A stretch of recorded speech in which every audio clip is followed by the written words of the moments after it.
Du coup, je vais vous présenter juste très brièvement Maëlle, puisqu'il y en a quelques-unes, en tout cas, qui ne le connaissent pas encore. J'ai pris des anti-sèches, mais en fait, c'est juste pour ton intitulé de poste.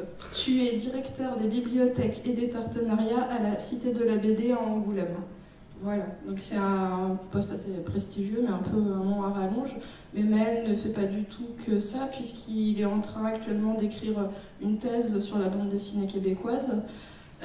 Il est éditeur de fanzines.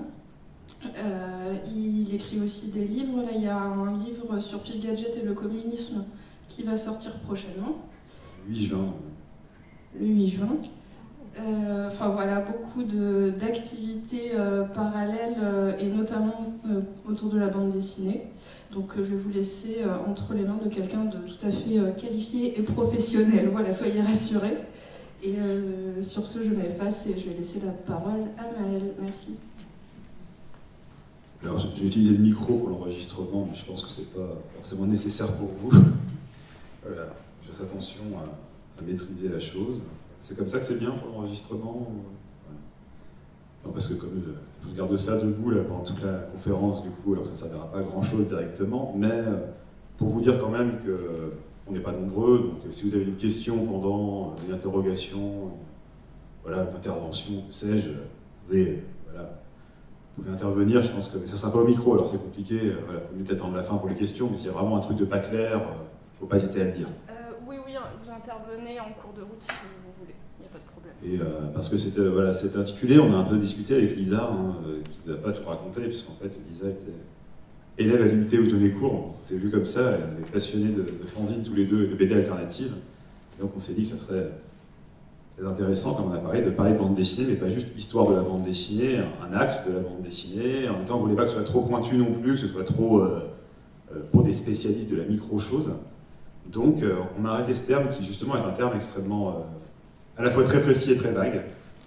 Voilà, donc c'est une conférence qui a pour but de balayer un peu ce qu'est et ce qu'a été aussi la BD alternative depuis quasiment les débuts de la bande dessinée, centré principalement sur l'axe occidental, parce que c'est vrai que États-Unis et France ont beaucoup communiqué dès les années 60. Ça arrivait plus tardivement avec le Japon, même s'il y a évidemment une bande dessinée alternative au Japon, en Argentine, enfin dans tous les pays du monde.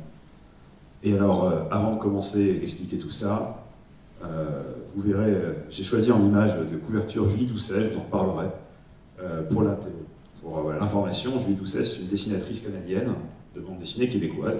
Vous avez compris que j'aime la bande dessinée québécoise, que je fais mon doctorat dessus, ce qu'a dit Lisa, mais Julie Doucet, au-delà de mon intérêt personnel, a reçu le Grand Prix de la ville d'Angoulême il y a 2 semaines, enfin, le dernier grand festival. Donc c'est le prix le plus prestigieux en Europe et un des prix les plus prestigieux au monde de bande dessinée, pour récompenser une carrière. Donc c'était la première québécoise, et quand je dis québécoise, canadienne, en fait, c'est tout genre confondu, parce qu'il n'y avait jamais eu de Canadien ou de Québécois à avoir le Grand Prix de la ville d'Angoulême. Donc voilà, c'est pas juste par goût personnel que je mets Julie Doucet, c'est une incarnation très importante de la bande dessinée alternative, et donc ça tombait bien en termes de timing, voilà. Mais je vous en reparlerai dans la conférence de Julie Doucet, ne vous inquiétez pas. Il y aura son nom, il y aura des légendes, et il y aura beaucoup d'images, des images avec des légendes, donc très courtes, dans le PowerPoint, il n'y a pas donc de texte écrit. Vous verrez que des fois c'est très chaotique sur le PowerPoint, il y a beaucoup d'images côte à côte, c'est pas très design, mais vous aurez les informations. Non mais celle-là ça va, mais il y en aura d'autres. Et déjà, qu'est-ce que c'est la BD alternative? Pourquoi alternative? Alors, il faut savoir que c'est pas un terme qui a toujours été présent. J'ai mis des exemples justement de comment on a pu appeler la bande dessinée alternative. En 2002 sortait ce livre, La Nouvelle Bande Dessinée, qui voulait justement nommer une bande dessinée un peu innovante, un peu différente des normes. Ensuite, on a beaucoup parlé de BD indépendante. Vous voyez beaucoup ça. J'ai mis un exemple de Télérama, parce que Télérama était assez porteur de ça. L'indépendance c'était par rapport aux grosses maisons d'édition, choses comme ça. Mais aujourd'hui, on parle plus de BD alternative, et c'est pas complètement anecdotique. En fait, il y a différentes raisons. Une nouvelle bande dessinée, c'était pour se positionner aussi sur une question de légitimation par rapport à la nouvelle vague, par exemple, ou au nouveau roman, et pour le coup, ça avait moins de rapport de fond. Mais c'était, voilà, il y avait un contexte qui se posait comme ça. Indépendant, c'était montrer qu'on n'était pas dans les grands marchés, etc. Sauf qu'en fait, il s'est apparu quelques années plus tard qu'indépendants, les plus gros éditeurs de bande dessinée, Delcourt ou Glénat, étaient possédés par leurs créateurs qu'ils avaient fondés 40 ans avant, étaient parfaitement indépendants, quand des éditeurs, parfois possédés par des groupes un peu au-dessus, ou pas indépendants, proposaient des choses plus innovantes. Donc alternatif est venu comme un terme qui a le mérite toujours pouvoir évoluer avec le temps, puisqu'on est alternatif à la norme, en fait, et donc à ce qui est dominant à ce moment-là. Et donc dans ma conférence, vous verrez, je vous spoil un peu la fin, c'est qu'en fait, des alternatives, il y en a toujours eu, et qui souvent sont devenues les normes ensuite, hein, et d'autres alternatives, du coup, naissent. Hein, puisque c'est un classique de tout art, ceux qui font un peu des choses un peu innovantes ou révolutionnaires finissent par être ingérés par le système, plus ou moins. Alors certains restent toujours en marche quand même, hein. Il y en a quelques-uns qui ne sont jamais ingérés par le système, mais justement, par exemple, le Grand Prix de la ville d'Angoulême à Julie Doucet, il y a 2 semaines, est vraiment un cas de bande dessinée alternative qui est né dans les fanzines des années 80, vendues sous le manteau qu'elle auto-éditait, fanzine féministe, fanzine de bande dessinée autobiographique, enfin très particulier, qui du coup reçoivent tout de même presque 40 ans plus tard cet honneur. C'est pas non plus du jour au lendemain. Et juste pour boucler cette boucle du vocabulaire, et puis aussi du côté, sans dire qu'on ne réinvente rien, parce qu'il y a vraiment des innovations, mais que beaucoup de choses viennent de quelque part. La nouvelle bande dessinée, celui de 2002, en fait, si on vient en 75, avec la création de l'Écho des Savanes, un des slogans en réalité, la nouvelle BD, c'est dans l'écho qu'elle est. Donc vous voyez, la nouvelle bande dessinée, déjà en 75, c'était déjà la nouvelle bande dessinée. Donc c'est pas des termes... voilà. On va revenir sur l'Écho des Savanes. Mais voilà, j'ai vraiment envie que vous ayez ça en tête quand je vais vous parler. Plusieurs fois, je vais faire des allers-retours temporels pour montrer que, en fait, tout c'est... rien ne vient de nulle part, vraiment. Mais surtout, alors, avant de parler de la BD alternative, parlons de la BD tout court. Parce qu'en fait, à l'origine, quand la bande dessinée est née, il n'y a pas vraiment de normes. Et donc, la bande dessinée, à ses origines, est assez inventive, en fait. Elle teste des choses qui, aujourd'hui, paraissent parfois un peu... pas ésotériques, mais très originales, très... on dirait pas de la bande dessinée. Bon, là, je vous présente la première bande dessinée, en 1831, de Rodolphe Töpfer. Puis, pour le coup, ça ressemble assez à ce qui va exister plus tard, si ce n'est qu'il n'y a pas les bulles. Mais Töpfer, lui, crée la littérature en estampe. Il appelle ça littérature en estampe, lui, à l'époque. Il écrit à Sainte-Beuve, un grand critique de l'époque. Il lui écrit pour lui dire « J'ai inventé un nouveau genre, ça s'appelle la littérature en estampe ». Il y a vraiment une volonté de cette fusion-là, c'est assez amusant. Il devait correspondre avec Goethe aussi, enfin voilà, il y avait vraiment un échange littéraire avec Töpfer et le milieu littéraire de l'époque, et il n'y a pas du tout une vision de la bande dessinée comme autre chose que la littérature classique, c'est assez amusant. Et donc voilà, au début, on n'est vraiment pas dans ce qu'on connaît aujourd'hui de la bande dessinée. Et ça va exister comme ça pendant pas mal d'années, puisqu'en fait, les albums de bande dessinée tels qu'on les connaît, ça se crée. Il y en a un petit peu entre deux guerres, de Mickey, de Zig et Puce, voilà, mais la très grande majorité des bandes dessinées ne paraissent pas en album. Et c'est dans la presse que Töpfer, lui, il paraît dans les illustrations, par exemple, des revues comme ça. Il y a quelques albums qui paraissent, mais c'est vraiment très marginal. Et donc dans la presse, notamment américaine, il y a beaucoup de BD très innovantes. Je vous ferai quelques exemples. Voilà, en 1906, alors Lionel Feminger, j'aime bien le montrer parce que c'est aussi un peintre très connu, en fait, qui a fait une carrière dans la peinture, mais qui était aussi auteur de bande dessinée. Et donc on voit il n'y avait toujours pas des bulles, mais je trouve le jeu sur le décor qui est un personnage. Voilà, qui paraît dans la presse, dans une revue très grand public, est assez intéressant. Et pour vous dire aussi, de retenir autre chose, ceci, 1903, Gustav Verbeek, qui est quelqu'un des Pays-Bas qui a émigré aux États-Unis, lui, il fait une bande dessinée en upside down, ce qu'il appelle comme ça, c'est-à-dire que la bande dessinée, en fait, vous la lisez dans un sens, vous retournez la case et vous lisez dans l'autre sens, et le dessin change. Vous voyez, là, on voit sur le personnage là, à votre gauche, donc une petite fille avec une robe, mais sur la retourne, c'est un monsieur moustachu. Voilà. Et en fait, il fait toutes ces pages entièrement comme ça. Vous lisez l'histoire dans un sens, puis vous la retournez pour lire la suite. Et donc ça, c'est complètement... vous verrez que dans les années 90-2000, on va s'amuser à créer des jeux conceptuels sur la bande dessinée qui finalement étaient déjà tentés dans la presse plutôt grand public en 1903. Voilà, c'est toujours pour rappeler ça, c'est tout ça intéressant. Donc quand on parle d'alternative, aujourd'hui on parle par rapport à des normes qui ont été forgées un peu avant-guerre pour les comics et après-guerre pour la bande dessinée franco-belge et les mangas. Donc je vous montre 3 exemples classiques. Donc, je rappelle juste ce que j'appelle bande dessinée franco-belge. Parfois c'est québécois, parfois c'est suisse. Mais c'est un format en fait qui correspond à l'album d'Astérix, de Tintin, de Spirou, de l'album cartonné, qui souvent fait 48 pages. Pourquoi 48 pages? Parce que c'est quand on prend une feuille d'impression et qu'on la plie en 8, en 8 c'est ça, eh bien ça fait un nombre de feuilles, je crois que c'est 8 fois 8, 48, bon, il y a des maths à faire quelque part, voilà, mais en fait on divise par 8, et ça utilise moins de feuilles, on ne gasse pas de papier. Donc ça crée un format, les bandes dessinées franco-belges, elles ont fait 64 pages, elles ont fait 56 pages, elles ont fait 48 pages, mais à chaque fois c'est un multiple de 8. Et c'est pour, voilà, on plie un livret en 8, un livret de papier, quoi, et comme ça on ne gâche pas de papier. Donc c'est un format qui est quand même né avec une vocation de ne pas perdre d'argent, voilà, qui a une implication économique et industrielle. Et donc, à l'origine, dans les bandes dessinées, dans les Spirou, dans les magazines, tout ça, il n'y avait pas de limitation des histoires. Un nombre de pages, elles pouvaient faire 30 pages, elles pouvaient en faire 52, elles pouvaient en faire 65 ou 24. Mais quand on a commencé à faire des albums, il ne fallait pas gâcher le papier, on a mis un format type qui est 64 pages, et qui 62 pages, non, 64 pages, et qui est devenu 48 pages. Souvent, c'est 44 pages de BD, parce qu'il y a des pages à côté, une page titre, une page, voilà, autre album, etc. Mais c'est très important parce que c'est ça qui a fait que les formats d'albums sont devenus, et donc ça a vraiment influencé la construction des récits. Et beaucoup d'auteurs alternatifs, on le verra, justement, se sont positionnés pour se libérer de ces formats contraints. Aux États-Unis, c'est différent. Les comics naissent dans l'entre-deux-guerres. Hein, les comics, alors comics, ça désigne toutes les bandes dessinées américaines, techniquement. En France, beaucoup les BD de super-héros. Mais il y avait des comics de guerre, des comics d'aventure, des comics de romance. Voilà. Et c'est des formats plus petits, c'est une vingtaine de pages, c'est 20-30 pages, des petites histoires en petits chapitres qu'on réunit ensuite, parfois en album en France, mais qui aux États-Unis paraissent plutôt en petits chapitres, comme ça, une vingtaine de pages. Et au Japon, les mangas, eux, ils ont pareil des chapitres courts dans des grosses revues, mais ça fait des chapitres d'une trentaine de pages, avec un rythme de parution extrêmement rapide. C'est 30 pages toutes les semaines, quasiment. Donc c'est pour tout l'influence des studios, etc. Donc il y a des normes de création, en fait, qui sont arrivées, qui sont... Là, c'est quelque chose que je trouve très important à avoir en tête, c'est que tout ça, c'est toujours lié à des histoires éditoriales et à des choix de publication, de format, de choses. C'est des choix qui sont des choix de rationalisation économique, et pas forcément des choix artistiques ou de création. Ils ne sont pas forcément moins légitimes l'un que l'autre, d'ailleurs. Hein. C'est vraiment...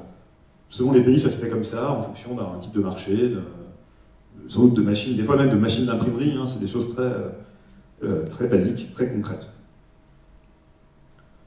Et donc, dans tous ces pays, face à ces normes, vous avez des gens qui décident de faire autre chose que les normes classiques. Je vais assez peu vous parler du Japon, parce que ça complexifierait beaucoup le propos, et que, comme je disais, jusqu'aux années 90, ça ne circule pas trop avec la France et les États-Unis, donc il n'y a pas trop d'influence mutuelle.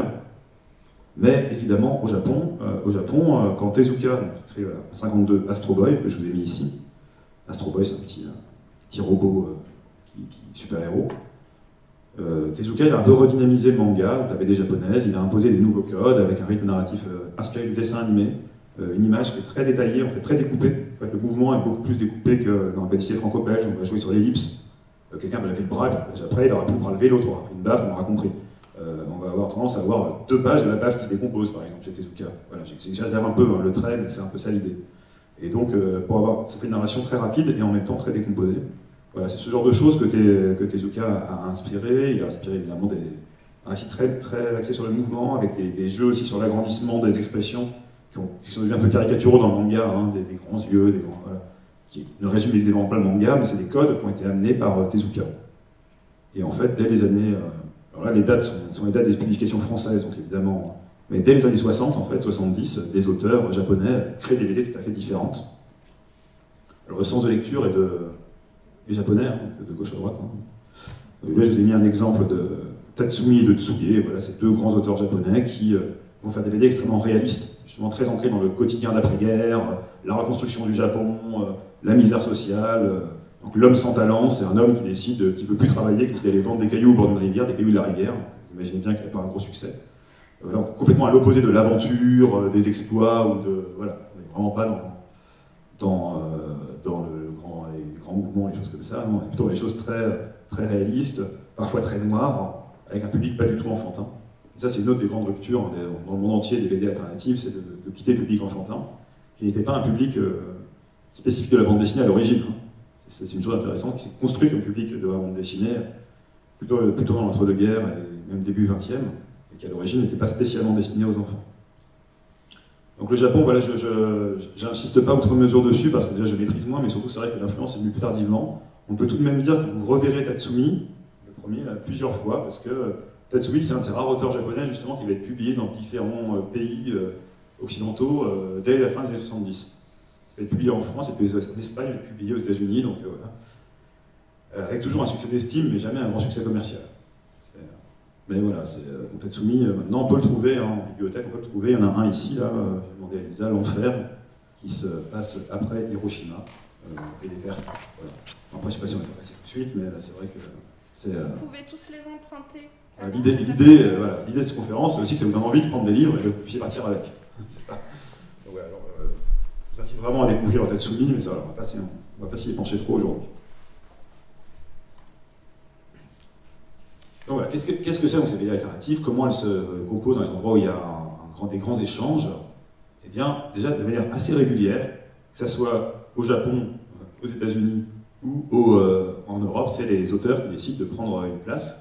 Alors une place de bande dessinée d'auteur, comme on dirait, comme il y a eu le cinéma d'auteur, des choses comme ça, bien sûr, mais aussi une place dans la production même. Beaucoup d'auteurs vont créer des journaux, vont créer des revues, vont créer des espaces de publication, souvent parce qu'ils n'arrivent pas à trouver d'espace ailleurs pour leurs propositions, et en se radicalisant, si on peut dire, au fur et à mesure, de manière assez intéressante. Et la circulation est là dès le début, puisque René Goscinny, donc, est l'auteur d'Astérix. Je pense que celui d'Astérix, vous ne pensez pas BD alternative. C'est logique. Bon, pour le coup, Goscinny n'est pas exactement un auteur alternatif, mais il est quelqu'un qui a travaillé aux USA, dans la revue Mad, d'un Wackertsman, créée en 1952. Et en fait, Mad, c'est une revue un peu satirique, un peu plus adulte dans certains de ses propos, qui va beaucoup inspirer Goscinny, qui travaille dans les mêmes locaux que eux. Quand il va revenir en France, qui va créer Pilote avec Charlier, avec Uderzo. En fait, c'est une revue de bande dessinée qui, à l'origine, là aussi, n'est pas créée pour l'idée d'avoir vraiment une BD d'auteur, mais les auteurs décident de la créer pour avoir de meilleures conditions de travail. Par rapport ils travaillaient pour des agences, en fait, qui revendaient des BD dans différents magazines, et ils n'étaient pas d'accord sur leur contrat, ils se sont mis ils ont été fâchés sur le contrat, et donc ils ont créé Pilote derrière. Donc on voit qu'il y a la place des auteurs était plutôt sur la revalorisation de leur métier, et Goscinny, même si ce n'est pas un auteur alternatif en tant que tel, va énormément se battre pour la reconnaissance des scénaristes, ce genre de choses. Enfin voilà, il y a une part importante, et dans Pilote, ils vont laisser place à des bandes dessinées plus originales. Il y a Astérix, bien sûr, il y a Tanguy la Verdure, des histoires assez classiques, mais c'est dans Pilote que va commencer la Rubrique à braque de Gottlieb, que Claire Bretéché, qui va faire Les Frustrés plus tard, donc la première femme dans le Grand Prix de l'Angoulême, qui fait un gripping, Claire Bretéché, qui est ici, va publier ses premières BD sur le scénario de Goscinny dans Pilote. Et en fait, assez vite, ces auteurs, il y a plusieurs fois eu des conflits dans l'histoire de Pilote, en fait, entre ces auteurs qui voulaient une BD plus adulte, et Pilote qui disait, oui, non, stop quand même, on est une BD tout public. Alors, Pilote se voulait plus âgé que Spirou, que Pif, que Tintin, mais il se voulait adolescent ou jeune adulte. Et en fait, Gottlieb, Bretéché, Mandrika, différents auteurs veulent faire une bande dessinée libre de toute contrainte, qu'elle soit morale ou qu'elle soit même dans la proposition plastique. Et en fait, ça crée un moment un conflit tout bête. Il y a plusieurs conflits dans Pilote, mais là, ça avait créé un conflit tout bête qui était avec ce récit-là, celui de gauche pour vous, le concombre masqué. C'est un personnage de Mandrika qui est paru dans plein de revues, mais notamment dans Pilote.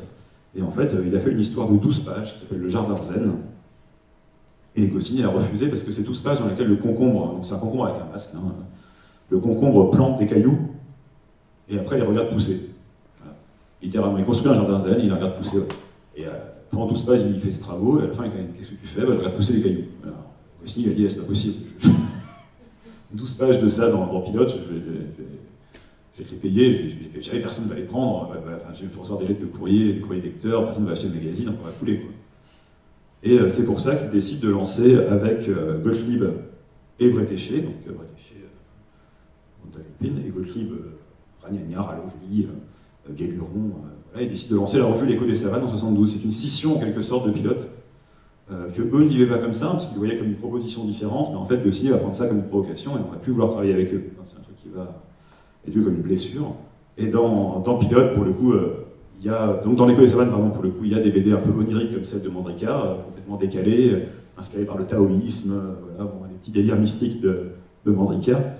Mais Gottlieb, lui, ça va être la libération sexuelle, ça va être des bandes dessinées Ralovli, ça va être voilà, des bandes dessinées pour adultes, au sens, on va réserver aux adultes, là, mais c'était dans les thèmes, parfois ça pouvait être juste parce que c'était incompréhensible, parfois parce que c'était vraiment hors de tous les ordres moraux de la vente aux mineurs, en fait. Hein, parce qu'il y avait quand même une interdiction de vente aux mineurs. Si vous étiez... il y avait encore la commission de censure qui existait assez fortement, et donc voilà, cette interdiction-là. Et en fait, ça va être le cas de tout un tas d'autres revues qui vont se créer dans les années qui suivent. Bataille Hurlante, vous avez la même, d'ailleurs, les Dragos adultes. Et Fuite glaciale en 1975 aussi, qui est créé par Gottlieb et d'autres gens, qui est une sorte de scission de l'écho des savanes. Donc vous avez des scissions de scissions. Hein. Mais voilà, vous avez, après Pilote, en fait, tous ces magazines-là sont vraiment des magazines qui proposent des choses très différentes. Alors pour les adultes, mais pas toujours sexuelles ou violentes. Hein. Bataille Hurlante, c'est une revue plutôt axée sur la science-fiction. Et pareil, vous aurez cette bande dessinée de Mobius, Arzac, dans laquelle juste cet extraterrestre sur une sorte de mouette de béton survole des espaces comme ça dans des pages muettes et oniriques. Voilà, vous avez des choses très très différentes et qui ont pour voilà, volonté de montrer que la bande dessinée n'a pas des frontières réservées aux enfants ou aux gags ou à l'histoire même parfois. Alors Mobius, c'est devenu un classique absolu de la bande dessinée. Plus personne ne considère Mobius comme un auteur alternatif. C'est un modèle de la bande dessinée classique aujourd'hui. Mais à l'époque, c'était un dessinateur de western dans Pilote, de Blueberry, qui décide de prendre un autre nom pour faire une bande dessinée différente. Qui s'appelait Jean Giraud. Il faisait une série classique de western, mais en parallèle, il a créé un avatar pour créer une bande dessinée qui casse les codes. Donc je dis Fuite glaciale, c'est un peu le même principe. Fuite glaciale est une scission de l'écho des savanes, avec d'autres auteurs qui décident, et à chaque fois, ce sont les auteurs qui dirigent le magazine. C'est important aussi dans le comité de rédaction. Et Fuite glaciale est plus axé sur le gag, pour le coup, le gag un peu lourdeau, on dirait, je pense, aujourd'hui. Voilà, c'est beaucoup axé sur le gag pour adultes. Pas uniquement sexuel, mais des gags, voilà. C'est plus classique dans la forme, mais avec un public qui est ciblé adulte. Et dans la même période, vous voyez, dans les années 70, hein, vraiment, vous avez eu 72, 75, 78 ici, on a deux grosses vagues d'influence qui viennent des USA. Et tout ça se croise à l'époque, parce que vraiment, pour le coup, autant le Japon est un continent inconnu, une terra incognita, autant je parlais de Goscinny qui était chez Mad avec Kurtzman. D'ailleurs, Kurtzman, il va être publié dans Pilote, puis dans Fuite glaciale. Voilà, il y a des gens qui font des allers-retours aux États-Unis, qui achètent des magazines là-bas. Enfin, alors, pour le coup, il y a vraiment une communication qui existe. Et il y a deux petites choses, enfin pas petites choses, deux grosses choses dans les 70. Hein. Il y a la création du roman graphique. Alors ça va peut-être parler à des gens ici, moi ça m'énerve toujours un peu, mais j'en parlerai. Le roman graphique, c'est Will Eisner, justement, qui, lui... alors vous l'avez ici aussi, hein, Will Eisner, vous avez un titre. Will Eisner, lui, décide, pareil, de créer autre chose que la norme. Et les comics... Alors déjà, il n'aime pas le terme comics, parce que comics, ça donne l'impression qu'il fait des BD comiques. Mais alors, comics, vous avez des BD pas comiques du tout. Hein. Les BD américaines des années 30, ça s'appelle des comics, alors que c'est des BD horriblement horribles, avec Peter Orpheline qui perd ses parents, qui se fait enlever, enfin voilà. Ça s'appelle comics, c'est comme ça qu'on appelle la bande dessinée.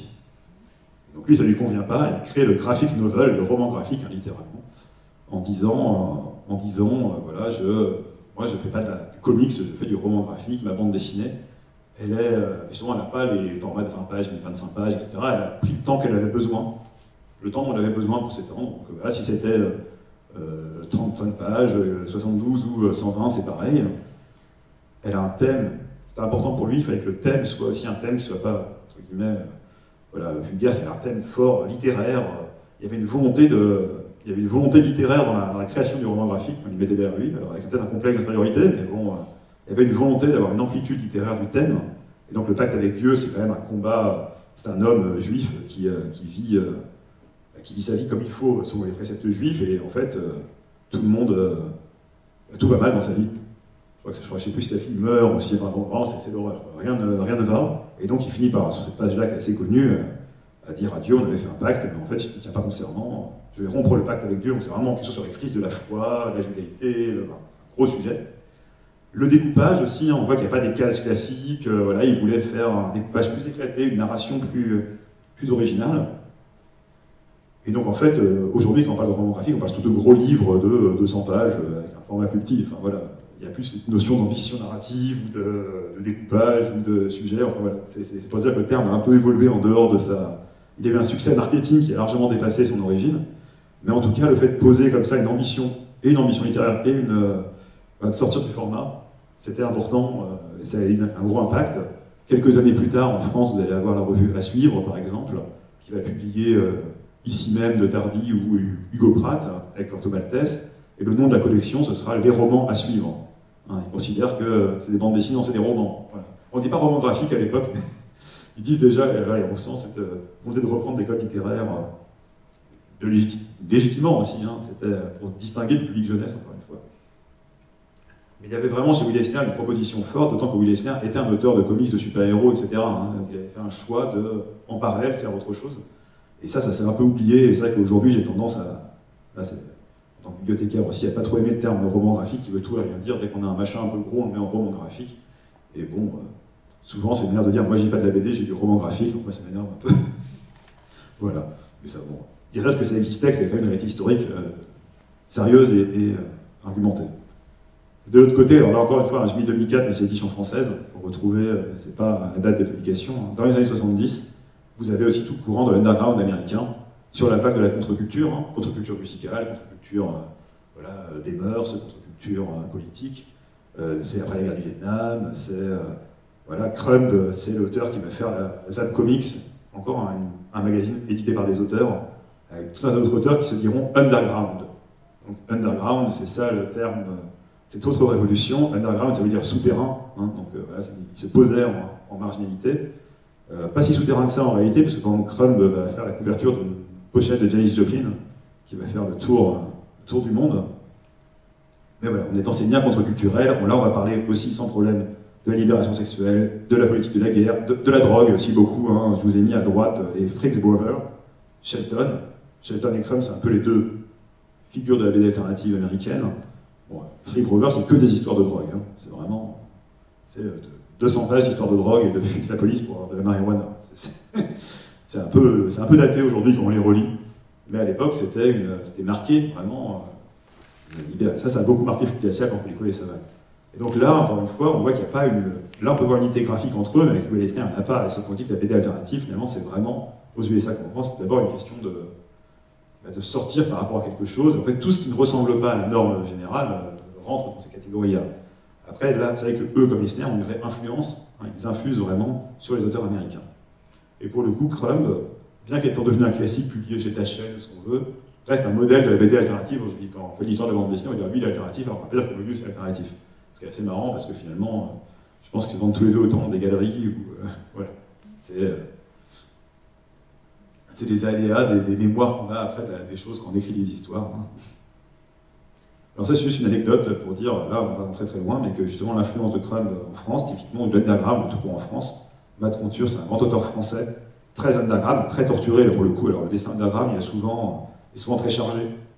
C'est comme ça qu'on le voit. En vrai, c'est pas un genre, hein, mais du coup, dans les images mentales qu'on a, suite à Crumb, chez Shelton, on a des dessins très chargés, très torturés, etc. Mais moi, ce que je voulais surtout vous montrer, c'est que le premier livre de ce jeu d'auteur, ça s'appelle Souterrain. Underground de Souterrain.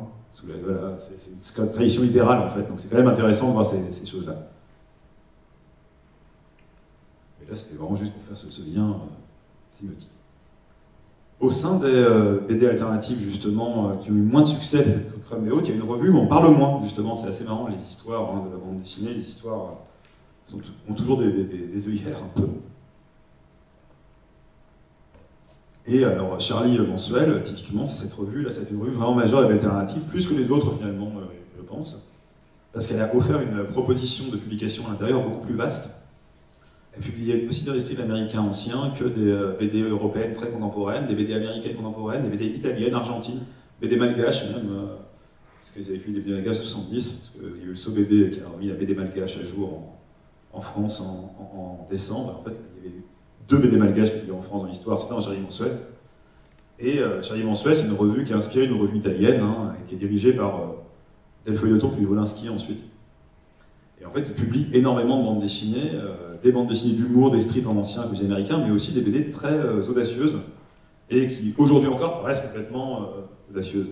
Là, je vous ai mis un extrait à droite de Alex Barbier. Alex Barbier, c'est un auteur qui a une pratique plastique qui est complètement étonnante. Hein. Il pratique la couleur directe et de la peinture extrêmement vive. Il parle de l'homosexualité, de thèmes extrêmement brutaux aussi, la manière dont il les décrit. Et Barbier, il est décédé dans les années 2010, mais il restait un auteur très reconnu par une certaine scène, mais complètement marginal dans les plantes ou dans les... voilà. De la même manière, dans Charlie Mensuel, on a publié Jean de France et d'ailleurs de Jean Telet. Alors Jean Telet, vous connaissez peut-être pour autre chose que ses bandes dessinées. Et ses premières publications, c'est de la bande dessinée, qui sont en fait une sorte de romans photo journalistiques sur lesquels il dessine. Donc vous voyez là, à gauche, hein. Et ça, c'est pour penser à l'émission Striptease, si vous l'avez vu, puisqu'il va dans des endroits, dans la campagne, dans des îles reculées, chez des gens un peu... À Jean de France, d'ailleurs, c'est des gens un peu paumés, des gens qui ne s'intéressent pas d'habitude, et il décrit des situations, mais il les met en scène en bande dessinée, il redessine par-dessus les images, on voit l'image du palmier, c'est pas juste une photo, il la recolorite, etc. Et il faisait des albums comme ça, et considéré comme des bandes dessinées, puisqu'il a reçu le prix du meilleur album à Angoulême en 89, hein, je veux dire, c'est voilà, une alternative reconnue par le milieu, mais quand même en vente assez difficile. Et Jean-François d'ailleurs, c'est une grande influence, et en même temps, très peu de gens ont fait la même chose. Le roman photo, par exemple, qui était une forme proche de la bande dessinée, est resté très oublié pendant très longtemps. Et je peux vous montrer aussi que, voilà, j'ai mis un extrait de Breccia, parce que c'est pour dire que Charlie Mensuel publiait vraiment les alternatives du monde entier, alors pas du Japon, on aura compris que c'est resté encore, hein, mais voilà, avait publié des auteurs argentins, comme Breccia par exemple, très tôt. Et donc c'est vrai qu'on a eu dans Charlie Mensuel une radicalité plus forte que dans les autres propositions, en fait, une diversité vraiment plus vaste, et des auteurs qui ont moins traversé, enfin, qui n'ont pas traversé le temps, mais qui ont moins été réédités, moins relus, et Telet comme Breccia aussi, à vrai dire, comme Barbier, vont avoir presque 20 ans sans être publiés entre 90 et 2010. Ce sera vraiment des gens qui seront un peu... Alors Telet ne sera pas oublié parce qu'il aura du succès par ailleurs. Alors j'ai marqué Alberto Breccia Telet, excusez-moi, Telet n'a rien à voir avec la deuxième histoire. Hein. Je ne sais pas pourquoi il y a marqué Telet, copier-coller malheureux. Mais par contre, ils vont être republiés dans les années 2000 par des éditeurs créés dans les années 90 qui veulent leur payer de tribut de leur influence. Et pendant très longtemps, on va avoir complètement oublié ces bandes dessinées. Et ça va être un gros marqueur des éditeurs alternatifs des années 2000 d'ailleurs, hein, c'est la réédition du patrimoine, d'un patrimoine méconnu, voire d'un patrimoine d'ailleurs maintenant en revendication plus vive. Et justement, parce que je parlais du patrimoine, c'est pour dire que dans les années 70, il y a beaucoup de revues qui existent alternatives, et dont certaines ont marqué d'autres noms, mais il y a eu Anana par exemple, qui était quand même une revue entièrement d'autrices femmes, qui a été publiée par les Humaines Associés de 76-78. Alors c'était très surprenant, Anana, c'est l'équipe de Métal Hurlant en fait, qui avait décidé de publier un magazine entièrement dirigé et entièrement réalisé par des femmes. Il y avait un homme par numéro, c'était l'homme invité, l'homme du mois. Voilà. C'était assez amusant comme... Par contre, ce qui est très étrange avec Ananas, c'est que les thèmes étaient extrêmement bizarres, parce que nous avons le nazisme aujourd'hui, il y en a un sur l'inceste et un autre sur... Enfin, c'est vraiment des thèmes très provoques, qui fait que la revue a été interdite assez vite, en fait. Sur ces thématiques, il y a un numéro sur le BDSM, enfin, c'était vraiment très... Je pense que les thèmes étaient choisis encore par les directeurs de Métal Hurlant, qui n'étaient pas des femmes, en l'occurrence. Et la directrice était la femme du directeur, donc bon, c'était pas non plus idéal partout, mais ça a été l'occasion d'avoir Nicole Clavou, d'avoir Jeanne Puchol, d'avoir des personnes comme ça, des femmes qui ont fait des productions extrêmement intéressantes, il y a 3 ans, alors, parce que le festival a été annulé après du Covid, mais je crois que c'était en 2020 ou en 2019, il y a eu très belle expo Nicole Clavou, par exemple, à Angoulême. Genre, c'est incroyable comment on a pu oublier cette personne, elle avait des années 70-80, et puis après elle a disparu. Elle n'a pas du tout disparu, mais elle avait quitté le monde de la bande dessinée, faire du livre pour enfants, de l'illustration de livres adultes, parce que la bande dessinée, bon, voilà, c'est un milieu d'hommes, et elle avait été virée petit à petit, quoi. Et alors c'est une BD extraordinaire et très inventive aussi. Mais là, on voit qu'on est sur la corde raide entre proposer des modèles différents de bande dessinée et en même temps, fallait thématiquement choquer pour marquer, etc. Et se rompre du public adulte, jeunesse, pardon. Et donc, ces BD alternatives, elles étaient entre ces deux eaux souvent. Et dans le même genre, on avait d'autres revues, hein, je montre des exemples. Il y a eu beaucoup de revues dans les années 80 aussi. Hein. Donc, Viper, c'est une revue, c'était drogue et bande dessinée. Il fallait toujours avoir Et donc, c'était des bandes dessinées extrêmement originales dedans. Hein. Dans Viper, vous avez les premières publications des auteurs qui, dans les années 90, fonderont des maisons d'édition comme l'Association, qui sont des maisons d'édition qui allaient un peu révolutionner le paysage, en tout cas en narratif qu'on allait avoir. Parce que les années 80, en France, en franco-belgie, on va dire, c'est considéré souvent comme une année un peu horrible de la bande dessinée. Toutes les grandes revues dont on vous parlait meurent. Alors, À Suivre existe, mais À Suivre, je veux une autre ligne plus littéraire. Fluviatiel continue, mais là c'est que le gag, du coup, voilà. L'école Savane continue, mais en fait, elle a complètement changé, c'est devenu juste une revue porno soft. Plus du tout de BD intéressantes spécialement dedans. Les autres revues sont Métal Hurlant, vivote, mais pareil, c'est plus du tout les innovations des origines, c'est devenu une revue un peu SF assez classique avec des BD sur le rock. Voilà, en fait, toutes ces revues sont un peu transformées et se sont affadies. Et celles qui étaient plus originales, comme Viper, Banana, sont mortes très très vite. Charlie Mensuel s'arrête aussi petit à petit. Alors ils fusionnent souvent entre eux. Pilote va s'arrêter dans les années 80. Enfin, voilà, tout un tas de revues s'arrêtent et les éditions qui les portaient, créées par les auteurs, s'arrêtent aussi. Et donc là, c'est le règne de la bande dessinée. Glénat, voilà. Glénat va gagner le marché avec des bandes dessinées historiques notamment, ce qu'on appelle la collection vécue. Enfin, la revue Circus, c'était des bandes dessinées réalistes, d'aventure, historiques, avec de temps en temps des femmes dénudées. En gros, c'était ça la BD des années 80 principalement, aux yeux de l'histoire derrière. Alors en réalité, c'est plus compliqué quand même. Hein. Il y a toujours des innovations, il y a toujours des petits éditeurs qui existent, il y a toujours des auteurs qui essayent des choses, mais c'est vrai que le marché est beaucoup moins libre que 10 ans avant. Il y a beaucoup moins d'opportunités de publication.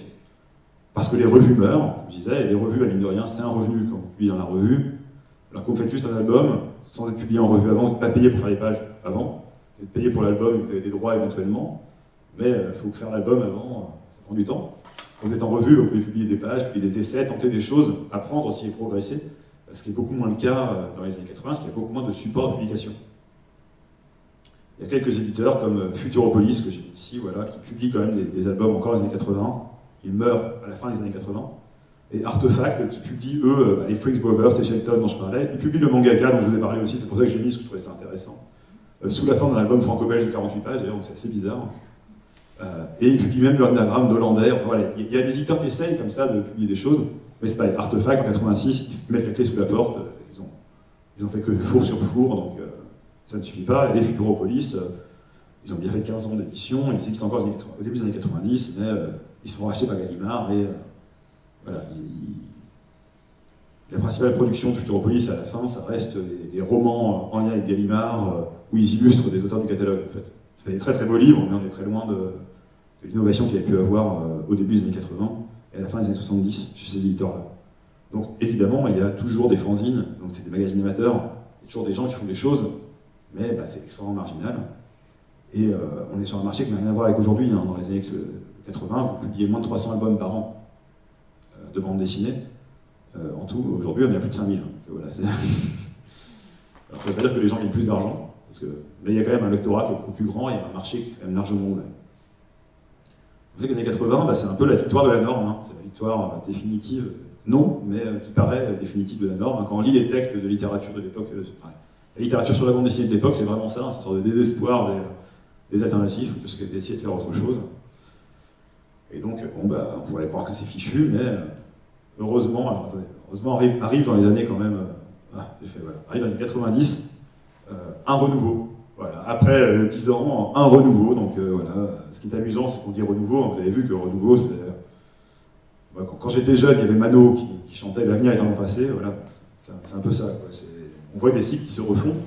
Et justement, c'est dans les années 90. Alors on dit souvent, il y a l'association, c'est une maison d'édition, l'association, qui a publié Persepolis, notamment, son gros best-seller, qui est là-bas, sur la BD, une autobiographie en Iran, et qui a aussi publié Lewis Trondheim, qui a publié David B., L'Ascension du Haut-Mal, qui est ici, que je vous recommande vraiment, mais je vais en reparler en détail. Donc, et cet éditeur-là, c'est vrai qu'il va y avoir plusieurs gros succès marquants, mais en fait, au début des années 90, vous n'avez pas qu'un seul éditeur qui se crée, vous avez 5 ou 6 éditeurs qui se créent, qui vont décider de faire qui vont avoir 2 lignes principales.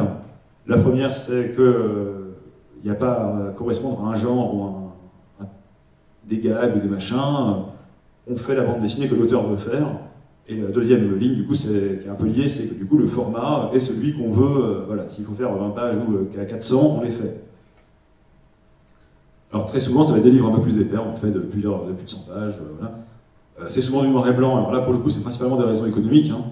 Tous ne sont pas opposés à la couleur, loin de là, mais ça coûte beaucoup plus cher. Et quelques petites choses se dessinent quand même dans cette liberté, justement. Alors il y a des choix de gags un peu oniriques, des choses un peu absurdes, mais dans les choses qui se découlent notamment, il y a ça. Une chose qu'on voyait déjà dans les années 80, qui est l'écriture du moi. Hein. C'est quand même la place de l'autobiographie ou de l'intimiste dans les bandes dessinées des années 90, l'alternative est très très forte. Alors c'est un mouvement qu'il y a eu dans la littérature 20 ans avant. Hein. C'est pas... Enfin, ça existait déjà bien avant d'ailleurs, mais bon, en bande dessinée aussi, vous avez des autobiographies dès le début du XXe siècle. Hein. Mais c'est vrai que ça s'est systématisé, ça a trouvé un public dans les années 90. J'ai mis deux exemples là, de BD des années, début années 80 et tout début années 90. Chez Futuropolis, c'était les derniers albums vraiment, d'auteurs qui étaient un peu pionniers au niveau du grand public de l'écriture du mois. Binet, c'est l'auteur des Vidauchons, donc vous l'imaginez pas forcément dans cette présentation, et pourtant l'institution qui paraît dans Flux glacial, c'est un album sur sa vie dans un pensionnat catholique où il raconte en fait vraiment avec un peu d'humour, mais c'est quand même très autobiographique et assez dur, hein, parce que sa vie d'enfant dans un milieu catholique, dans un internat catholique. Vous avez en même temps dans Flux glacial quelque chose qui s'appelle Paracuelos, qui est l'histoire de... C'est Carlos Jiménez qui publie La vie sous Franco d'orphelin, et c'est absolument pas drôle, pour le coup c'est vraiment une histoire dramatique, et bizarrement c'est dans Flux glacial. Donc je sais pas pourquoi c'est arrivé là, mais voilà, il y avait eu des choix quand même. C'était toujours Gottlieb qui dirigeait Flux glacial. En fait il explique qu'il avait été très touché par ces histoires. Ce qui n'est pas surprenant, Gottlieb étant lui-même un enfant juif qui a été caché et dont les parents sont morts dans les camps, c'est pas surprenant qu'il ait été touché par une histoire d'enfant sous Franco. Mais du coup, il avait décidé de mettre de la place dans Flux glacial pour cette histoire, mais ça n'avait aucun rapport avec l'humour. Voilà. Donc il y a quand même des espaces de liberté qui existent encore, mais voilà, l'institution, ça a été... J'aime bien le mettre parce qu'on en parle assez peu dans les histoires de biographie en BD, et pourtant c'est assez pionnier. Quant à Baudouin, lui, vraiment, c'est un auteur qui, dans les années 80, publie sur Futuropolis plusieurs albums, et qui a vraiment marqué cette génération future des années 90, qui va vraiment voir en lui un précurseur, une influence, quelqu'un qui va dessiner sa vie, celle de sa famille, mais aussi raconter avec un dessin au pinceau très libre, et à la fois très beau, ce qui est bien avec Baudouin, c'est que même des gens qui ne s'intéressent pas spécialement à la bande dessinée sont souvent assez touchés par la beauté du dessin plastique, qui n'est pas une beauté académique, mais qui touche beaucoup. Et c'est vrai que ces récits, comme c'est des récits de vie assez simples, touchent très facilement tout le monde. Et bien sûr, les années 80, c'est aussi aux États-Unis l'apparition de Maus, quand même, qui au début des années 90 paraît en album en France. Et Maus, c'est à la fois l'histoire d'un homme dans les concentrations, de sa vie dans les concentrations, mais c'est aussi comment son fils l'interroge et comment la mémoire se transmet et s'écrit en cours. On voit beaucoup discuter avec son fils de ça, qui est dessinateur. Et donc Maus, c'est vraiment une BD qui va radicalement bouleverser depuis les années 90. Bien qu'elle ait été dessinée pendant toutes les années 80 dans la revue Spiegelman, c'est vraiment sa publication en album qui va marquer, puisqu'elle va recevoir le prix Pulitzer, ce qui est la première fois pour une bande dessinée à avoir le prix Pulitzer.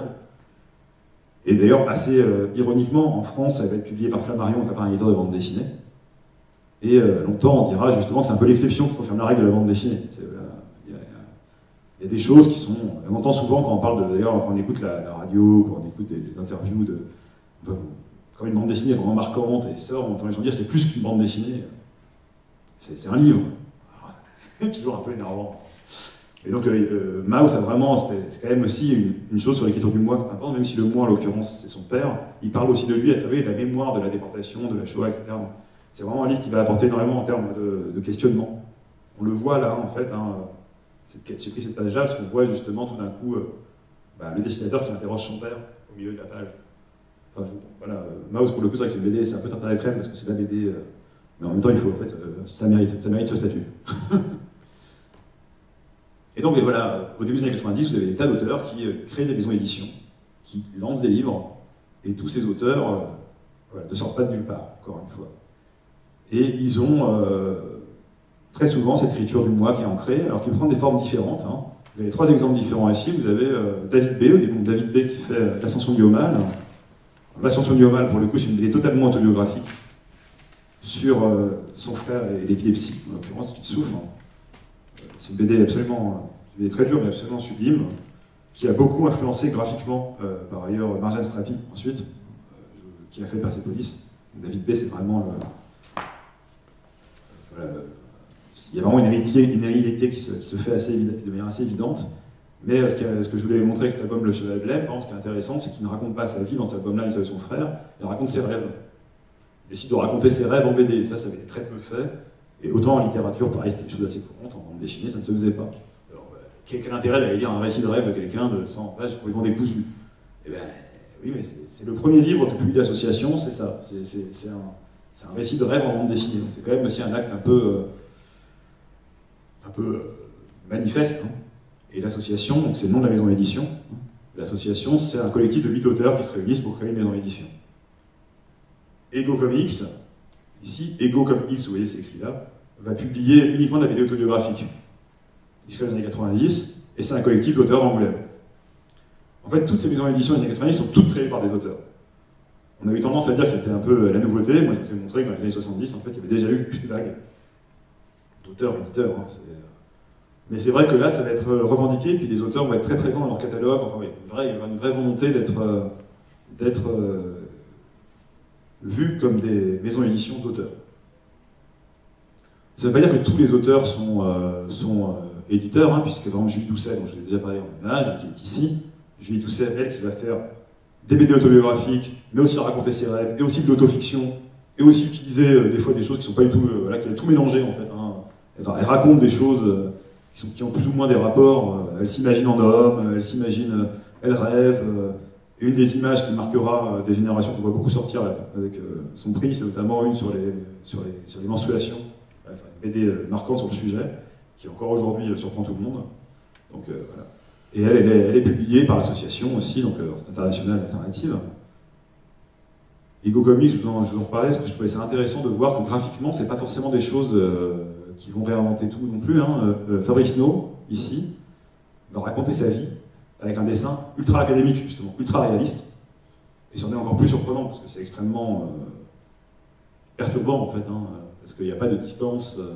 Ça doit lui créer des gros problèmes puisque les gens qui le dessinent ne sont pas forcément d'accord pour qu'on les voit comme ça raconter leur vie. Donc après le premier tome, il y a tout un tas de questionnements à ce sujet. C'est assez intéressant. Et voilà, c'est pour dire que c'est pas forcément un dessin plus underground comme celui-là ou quelque chose. Ça peut être, voilà, c'est vraiment le sujet et c'est de l'amplitude. Le Cheval Blême, ça doit faire une centaine de pages. Dirty Plot, l'Anciboire de Christ, pardon, la compilation Dirty Plot en fait est de 120. Le journal, il y a 4 volumes, dont le dernier doit faire 400 pages. Ce qui est assez impressionnant, parce qu'en plus, c'est un dessin extrêmement précis, c'est quand même assez surprenant. Et donc, en fait, l'association, ça va vraiment devenir un peu effacer les autres, mais il y a plein d'autres éditeurs. Il y a Six Pieds Sous Terre, les Requins Marteaux, qui sont plus, eux, dans de l'humour absurde. Voilà, il y a puis des éditeurs qui ressemblent un peu, et donc qui sont un peu invisibilisés par l'association, mais voilà, il y a tout un tas d'éditeurs qui sortent comme ça, et surtout que l'association va avoir un énorme succès en 2000 avec Persepolis. Persepolis, vous avez, je pense, tous entendu parler. Il y a eu le film, etc. derrière. Et Persepolis, le dessin ressemble beaucoup à David B, donc c'est assez intéressant. Ils étaient en même atelier, donc c'est pas surprenant. C'est Marjane Strapi, c'est une émigrée iranienne qui raconte sa vie en Iran quand la révolution islamique a lieu, en fait. Et ça voilà, c'est un succès. Alors les gens sont surpris, hein, c'est pas pourquoi. Voilà, les succès sont parfois c'est très surprenant. Donc elle est un énorme succès. Quelques années plus tard, vous avez un autre énorme succès, la BD alternative avec la BD d'humour absurde, Zai Zai Zai. Personne n'avait vu venir non plus. Hein, c'était tiré à 2000 exemplaires au premier tirage et finalement c'est épuisé en une semaine. Il retire. Bon, c'est les mystères des ventes, mais en tout cas, Persepolis, ça marque un gap. Ça fait passer un cap dans l'esprit aussi critique, dans beaucoup de choses. On se rend compte que cette bande dessinée peut aussi avoir un succès populaire. C'est vrai qu'elle a un succès populaire intense. Et donc voilà, la bande dessinée alternative, du coup, à cause de ça aussi, devient pour beaucoup de gens synonyme de bande dessinée autobiographique, c'est pas forcément le cas. Hein, même s'il y avait beaucoup d'écritures du mois, il y a des histoires de rêve, il y a des histoires des fois d'humour absurde, mais c'est vrai que du coup, il y a une sorte d'image de la BD alternative, elle devient une BD en noir et blanc, de 120 pages, autobiographique. Voilà. Et donc on va avoir tout un tas de collections qui vont être créées chez des gros éditeurs de BD 220 pages autobiographiques en noir et blanc. Hein, voilà. Donc, à tel point que dans les années 2008-2009, le créateur de l'association, il a créé un livre qui s'appelle Plate-Bande, où il accuse les éditeurs de marcher sur ces plates-bandes, en fait, en reprenant leur avant-garde. Donc c'est assez, voilà, c'est des grands débats, hein, mais c'est pour, encore une fois, c'est digéré d'une telle manière qu'il y a même un éditeur comme Casterman, l'éditeur de Tintin, hein, là, sur un gros éditeur, qui a publié une revue d'avant-garde. Il appelle comme ça la revue Black, le slogan c'est la revue de l'avant-garde soft. C'est quand même assez rigolo, mais ça n'a pas beaucoup marché. Voilà, c'est pour dire que c'est digéré, mais en fait, en face, à chaque fois, les alternatives se repositionnent du coup, en faisant des choses plus alternatives ou différentes, à nouveau. Je vous ai mis un extrait de Ghost World, à côté qu'une BD américaine, qui est publiée chez l'éditeur alternatif français, avec un énorme succès aussi, et là, on n'est pas du tout sur l'autobiographie, même si c'est quelque chose de très... par contre l'aventure, quoi. C'est la vie quotidienne de lycéennes aux États-Unis qui vont atteindre l'âge adulte, quoi, qui vont avoir la fin de leur lycée, et elles s'ennuient dans une ville périphérique, quoi. Et l'auteur, c'est pas une jeune lycéenne, voilà. Et c'est pas autobiographique, Mais par contre, on est dans ce refus de la bande dessinée spectaculaire, le dessin est assez clinique, cette couleur bleue est vraiment assez... voilà. Et en fait, la bande dessinée est extraordinaire. Moi, vraiment, elle est là-bas, tout à gauche, là, et vraiment, c'est quelque chose qui a marqué beaucoup de lecteurs dans leur vision de ce que pouvait être la bande dessinée, et ce qu'elle pouvait offrir en termes de surprise, de renversement, avec peu de choses, pourtant. Et donc, pour essayer de proposer d'autres choses, la bande dessinée autographique alternative va plus loin, par exemple, elle est très vite, et c'est assez marrant de le voir aujourd'hui, mais par exemple, dans les années 90, enfin 96, 15, sur un précurseur de la BD alternative, c'est Joe Sacco, qui va faire de la bande dessinée de reportage, comme un journaliste embarqué dans les conflits. Aujourd'hui, la BD de reportage, c'est le plus gros marché, quasiment, de la bande dessinée. La bande dessinée journalistique, la bande dessinée du réel, comme on dit, parce que vous avez vu dans les bibliothèques, vous avez des tas de gens qui racontent... qui font la vulgarisation scientifique, journalisme en BD. C'est vraiment devenu une part totale du secteur de la bande dessinée. Mais en 95, Joe Sacco, c'est un des premiers à le faire. Et en fait, encore une fois, c'est quelque chose qui va être digéré, aspiré, et qui va finir par trouver un public. Alors Joe Sacco, ce qui est intéressant, c'est qu'il a une démarche très radicale. Donc il va vraiment dans les conflits, il a des études de journalisme, il va comme un journaliste embarqué, et donc il y a quand même une précision de l'enquête, un choix de la chose, une dureté aussi de ce qu'elle représentait, parce qu'il est allé en Palestine, mais il est allé aussi à... J'ai plus le nom, je suis désolé, mais c'est dans les Balkans, dans la guerre des Balkans, enfin voilà, il voit des choses qu'il représente graphiquement par ailleurs, ce qui crée quand même un effet très, très, très dur. Et de l'autre côté, on a des photographies beaucoup plus anecdotiques finalement qui se créent au fur et à mesure, un peu sur le modèle de Pyongyang, qui est pourtant une BD alternative, qui n'est pas une BD qui s'est pour un succès, où quelqu'un raconte simplement son quotidien. Il a été pour travailler pendant 3 mois à Pyongyang, en Corée du Nord, il raconte comment ça se passe. Et c'est beaucoup plus de l'ordre de l'anecdote dans cette bande dessinée-là. Et ces deux modèles de BD documentaires vont devenir finalement, vont se mixer vers une nouvelle norme. On va avoir des tonnes de BD, carnet de voyage, de BD, je vous raconte ce que j'ai fait là, machin, voilà. C'est vraiment quelque chose d'extrêmement banal. Et il y avait une revue qui s'est créée dans les années 2010, qui est excellente par ailleurs, hein, la revue dessinée, qui a été créée par des auteurs, encore une fois, consacrée à la BD de reportage, en alliant de plus en plus désormais des auteurs et des journalistes, des auteurs et des chercheurs, etc. Mais voilà, c'est devenu quelque chose qui aujourd'hui est vraiment la bande dessinée, enfin en bibliothèque, je pense que Lisa pourra confirmer, mais dans le marché de la bande dessinée documentaire, c'est devenu vraiment un secteur majeur qui a amené un public nouveau aussi, vraiment. Mais c'est quelque chose qui, dans les années 90, était complètement innovateur. Alors une chose qui n'a pas été encore beaucoup reprise, c'est le goût de la contrainte. Le goût de la contrainte, ça, des auteurs se sont mises dans les années 90 pour essayer de sortir du carcan du 48 pages, ils sont cherchés un autre carcan. Mais à la manière, en fait, de l'Oulipo, l'ouvrage de littérature potentielle, se créer des contraintes pour écrire. Je ne sais pas si vous avez l'Oulipo, quand Pérec crée ça, typiquement, je vais faire un roman où sans la lettre E, la disparition, voilà. Et bien, des gens ont essayé de créer ça pour la bande dessinée, c'est devenu Loubapo, voilà. Et ils ont créé des bandes dessinées à contrainte.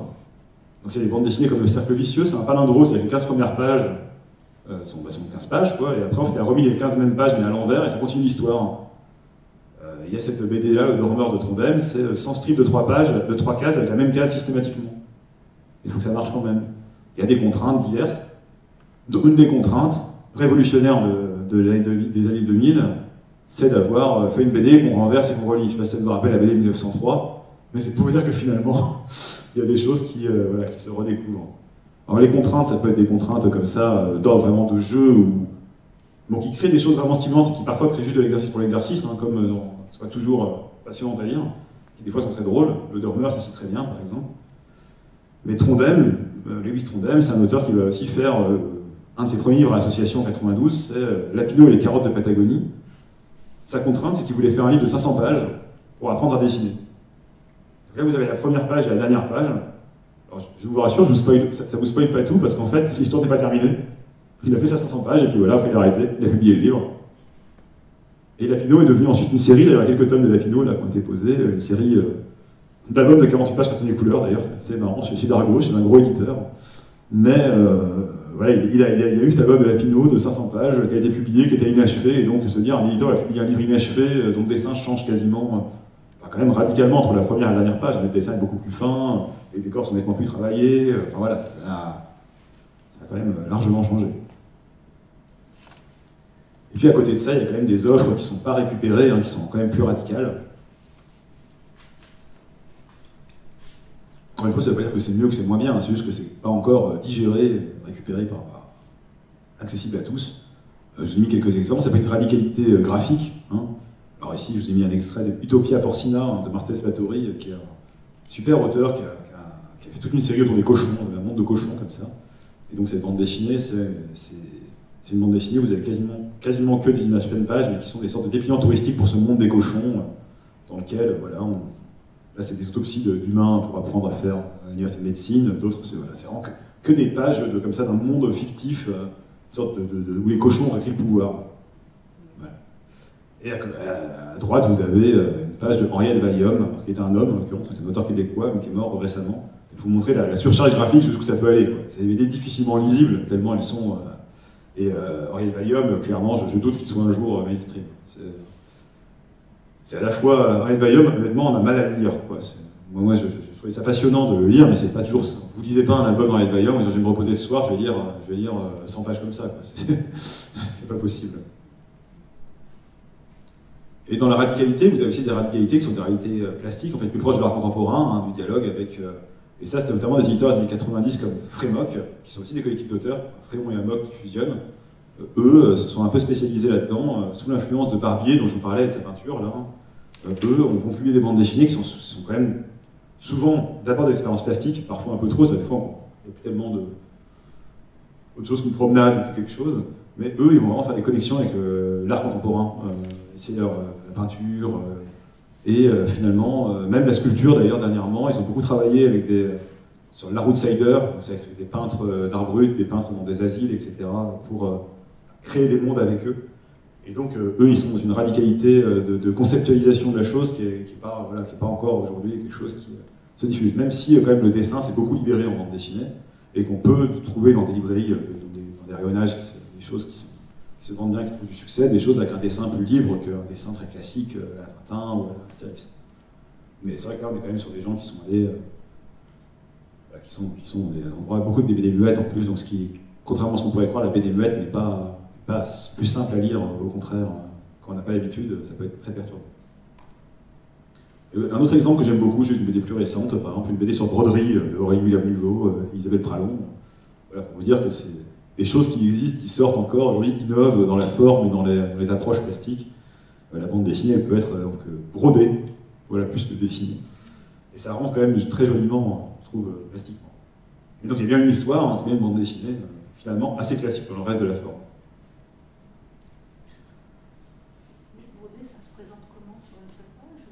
Non, bah, vous voyez, en fait, là, vous avez un exemple d'original, et à côté, comment c'est dans le livre. En fait, il scanne la page, et puis après, vous avez plusieurs pages brodées, comme ça. Alors, évidemment, il n'y a pas de recto verso. Enfin, si, sur l'album imprimé, mais de toute façon, dans les BD dessinés à l'encre, il y a rarement un recto verso.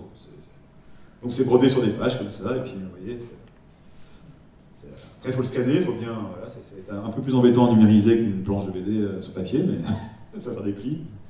Et ça crée un effet assez dingue. Donc là, voilà, vous aurez compris ce que je vous ai dit sur les frontières et sur les faits. Je vais vous montrer juste quelques exemples, justement, tout au long de ces années-là.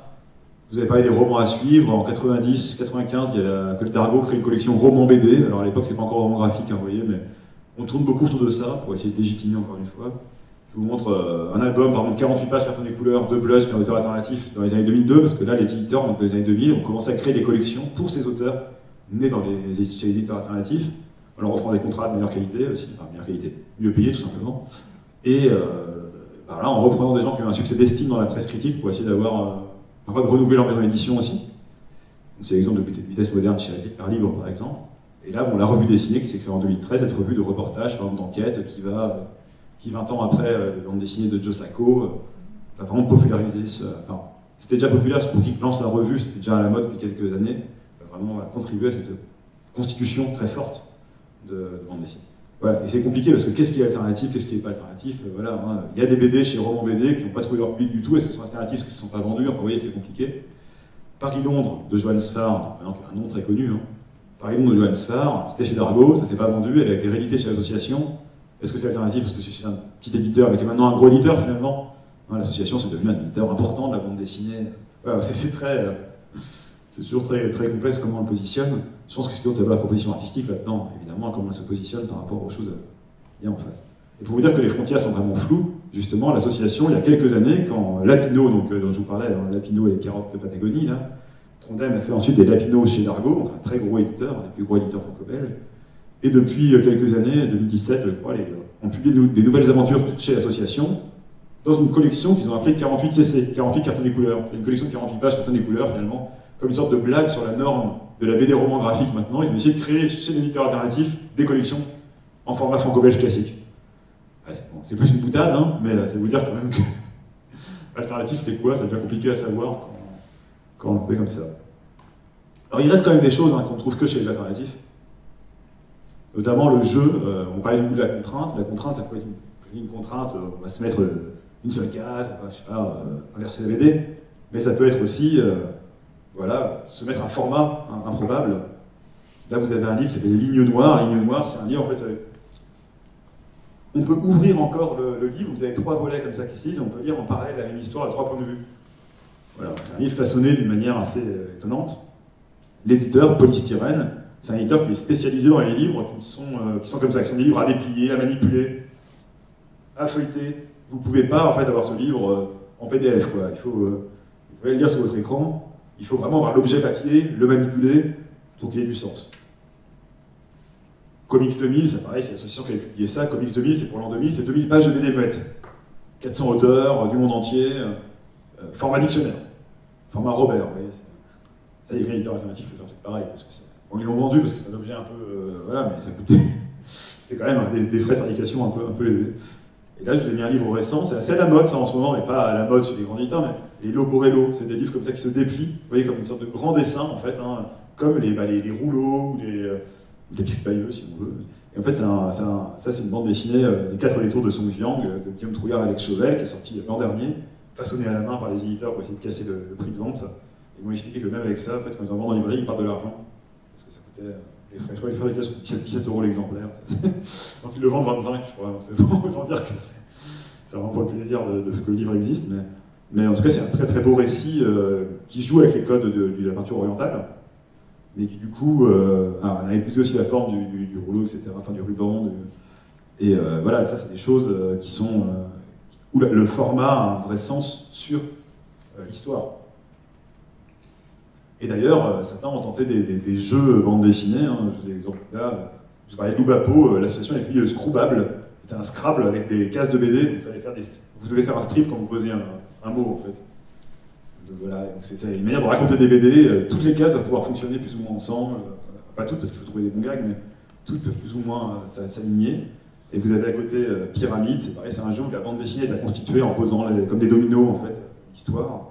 Et eux, ils avaient fait une bande dessinée avant, Détective Roll Mops, et ils ont décidé de la faire en ce temps jeu. Et en fait, ils ont même une version exposition qui ne peut se lire que sur les murs d'exposition, dans des cubes qu'on pose avec les enfants, etc. Donc pour le coup, eux, c'est vrai, c'est public enfant. Par ailleurs, ils n'ont pas considéré que parce que c'était enfant, c'était pas alternatif. Là, on arrive justement depuis peut-être une dizaine d'années avec des propositions de BD alternatives pour enfants, ce qui n'était pas le cas avant, ce que je trouve est une étape intéressante, parce que ça montre que voilà, c'est pas parce que c'est pas pour enfants que c'est pas pour enfants que c'est pas noble. Enfin, voilà, c'est plutôt chouette. Voilà, la bande dessinée sort complètement de ces cases, sort de ces pages, sort de tous ces formats. Et vous avez aussi toujours les limites de la bande dessinée. Qu'est-ce que c'est la bande dessinée? Je vous parlais des romans photos là, de Jean Telet. Chez Fleubele, c'est le nom de l'éditeur. Je pense que je le prononce bien, mais c'est bon, il y a peut-être un L de plus, à vrai dire, je ne sais plus. FLB.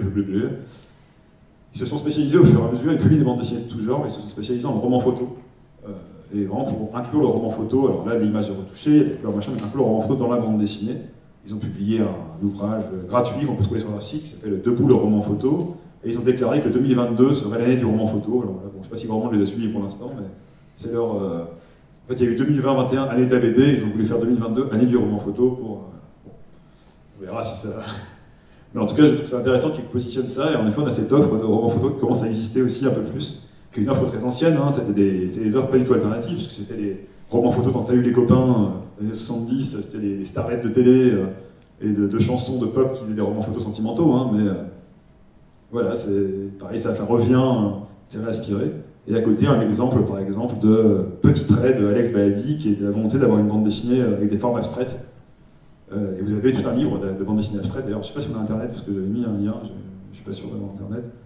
Parce qu'il y a des exemples extrêmes de propositions, mais je ne suis pas sûr de... Non, on n'a pas Internet. Bon, c'est pas dramatique après, hein, parce que c'est pas... Je vais essayer de voir si j'arrive à me connecter à Visiteur. Mais il y a des éditeurs comme Adverse. Adverse, c'est vraiment un éditeur qui cherche à jouer avec les limites de la bande dessinée, les limites qu'on peut trouver avec de l'art contemporain, avec l'écrit, la narration graphique. Oh, voilà, tant pis.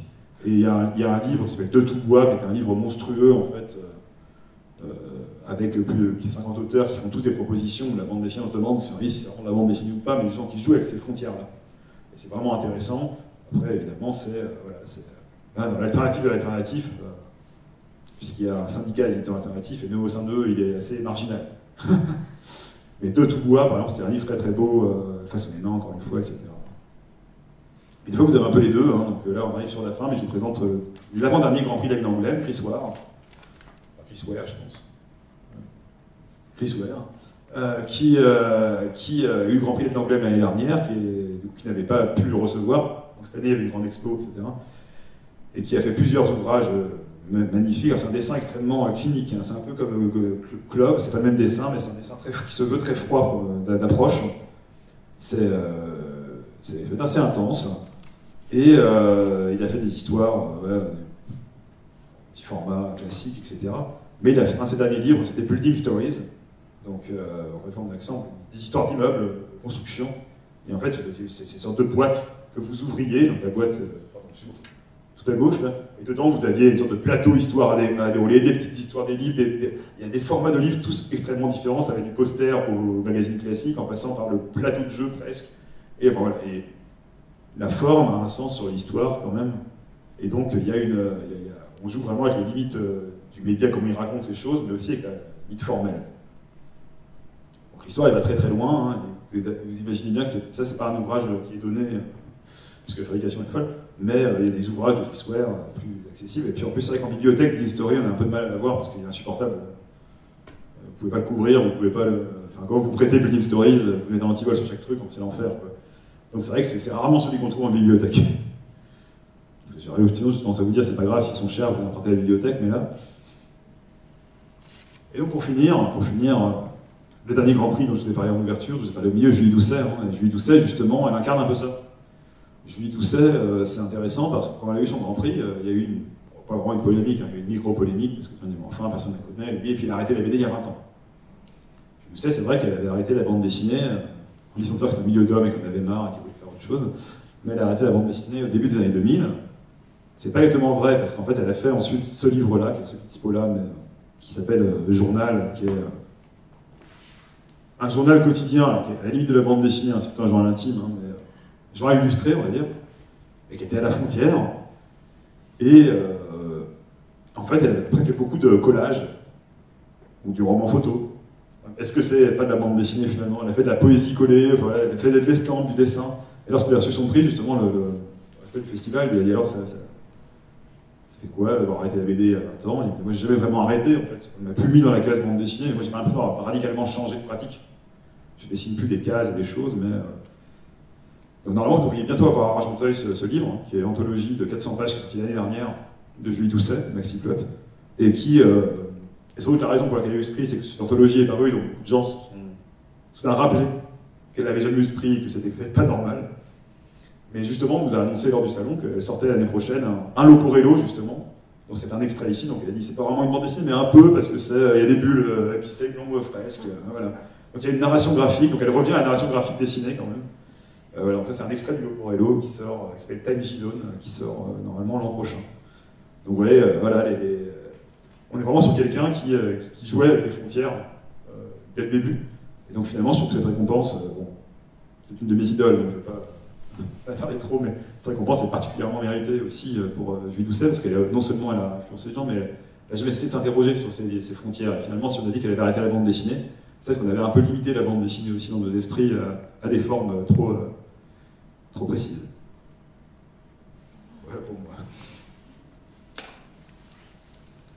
Ah bah quand même. Est-ce que vous avez des questions?